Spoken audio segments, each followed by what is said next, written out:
TC Reddy గారు అంటారు, computer science department.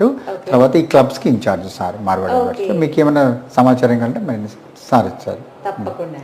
అయితే పర్టికులర్ గా క్లబ్స్ గురించి మాట్లాడదాం అనుకుంటున్నాను, ఎందుకంటే అటు అకాడమిక్స్ ని అలాగే పిల్లల్లో ఉన్న అదర్ యాక్టివిటీస్, కల్చరల్ యాక్టివిటీస్ కావచ్చు, లేకపోతే ఇంకేమన్నా కో కరిక్యులర్ యాక్టివిటీస్ ఏవైతే అన్నిటిని ఎంకరేజ్ చేస్తూ ఉన్నారు. ఇందులో భాగంగా క్లబ్స్ గురించి పర్టికులర్ గా విన్నానండి. అసలు ఏంటి క్లబ్స్ అంటే ఏం చేస్తారు?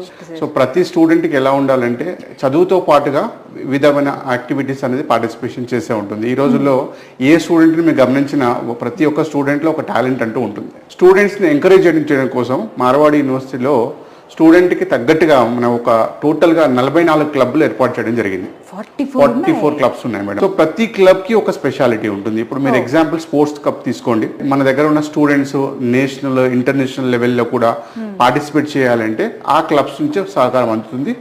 అండ్ వాళ్ళకు ఒక స్పెషల్ ట్రైనింగ్ కూడా ఇవ్వడం జరుగుతుంది.